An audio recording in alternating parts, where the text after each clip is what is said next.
What's up, guys? So here is the second installation of Journey to Ireland to retain and become two-time catch wrestling world champion.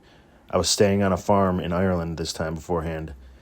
Here, eating the apple, eating plenty of fresh fruit, living on a peaceful, tranquil setting, and going back and hitting some of the sacred ancient ruins and sites that I did before for some inspiration, for some power up on these ley lines, connect with the ancestors, get in tune.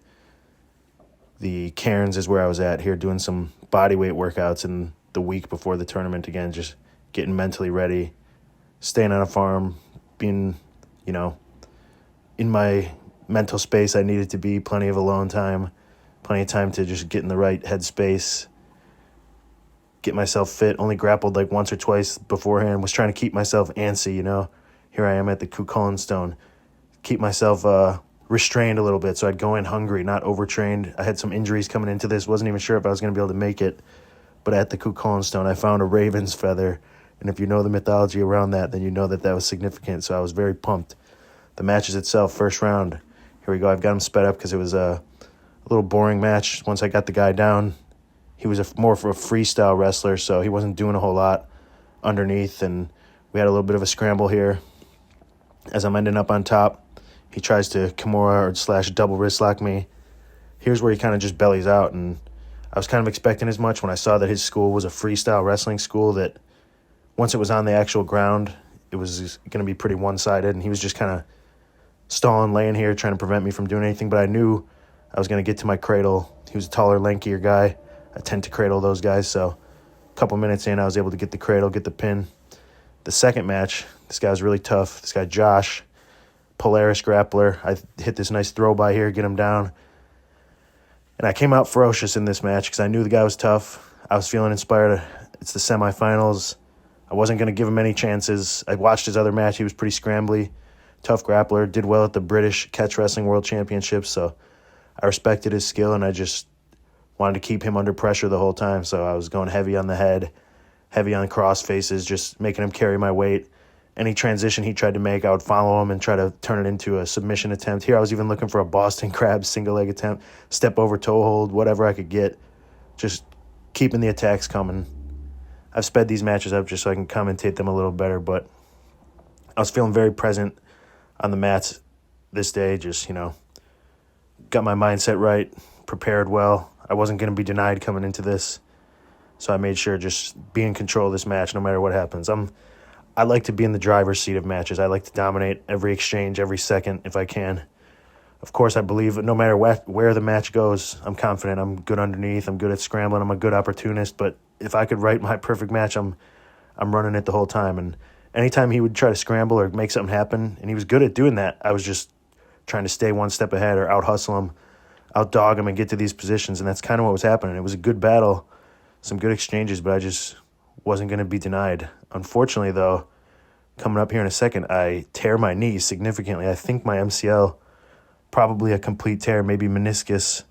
Haven't really got it fully looked at just yet, but I was looking to hit a spladle, which kind of got me some notoriety last year at the Snake Pit Worlds. Right here, as you see, I locked my leg in on him, and I was going to look for a spladle, and he rolled.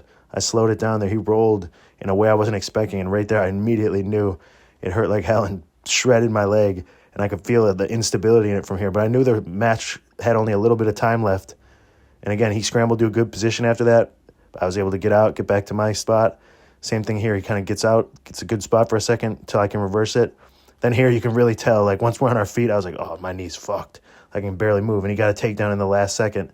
There, that's me in the back, getting myself fucking pumped. Because I was like, well, why did my knee tear right before my hardest match? I also had Josh Barnett in my corner, so thanks to him for taping my knee, getting me hyped up. Here we have John Hathaway. He's the best catch wrestler England probably has to offer, former UFC fighter. I knew it was going to be a war. I tried a shitty-ass throw right off the bat and almost got pinned. He put me in some danger. But I was telling my friends and family, my knee's torn, but don't worry, this match is going to get ugly. I might look like I'm getting fucked up, or I might have to, take my time, give up some opportunities, play possum, but if there's a second on the clock, I can fucking beat this guy. I ain't getting denied. I got fucking too much going on my side, too much inspiration, so no matter what, I was confident. And like I said, I like to be in the driver's seat. I like to dominate every fucking second. But I'm a well-rounded grappler. I knew if I had the time to work with the 10-minute time limit, that I was going to pull this out one way or another. So I'm just being patient. I am waiting for my opportunity, trying to set something up, looking for double wrist grips, maybe waiting for him to overextend because I did feel some openings and stuff that I could get. So once we get this reset here, I'm confident that I'm going to pull out exactly what happens. This little sit out into the arm and put him to his back. We had an exchange earlier and I felt it. And here I stepped towards the head. Boom, put him to his back. Some people were unhappy. He was unhappy that it was a fast pin. The snake pit is not like a 3-count pin. It's just as soon as both shoulder blades are down, that's a fall. So when I stepped over his head there, I was able to get the quick pin and become 2-time catch wrestling world champion and wrestler of the night. After that, I had opportunity to teach at a couple of gyms around Ireland. My knee was messed up, so I didn't get to participate, unfortunately, but I did get to spread the word of collar and elbow all around Ireland, sharing it with some people, teaching at some gyms, talking to anyone who would listen to my rants about it. I got to go to some more sites and just enjoy my time after competing, enjoy the full experience of Ireland. Here's me at a ring fort with my boy, the Rambling Kern. Be sure to check out his channel for a lot of Irish history, Irish martial arts history, specifically stick fighting. We bought a shillelagh for me and put it to practice. I also just enjoyed some nature time, like I was saying, some downtime. These are my hosts on the farm I was staying at, Kieran and Anne-Marie. They're legends. They hosted me, showed me a great time. And, visited some more historic sites. Look at the sweet mustaches on these guys. Maybe about 1,000 years ago, they were still rocking the badass mustache, so that's why I do it. Overall, just an amazing trip. Ireland has been very favorable to me. And, in less than 1 year's calendar time, 2 visits to Ireland, 2 spiritual journeys, 2 catch wrestling world titles, plenty of new friends made, new experiences, lots of networking, and big plans for when I do return to Ireland inevitably. I will see you guys in the next one.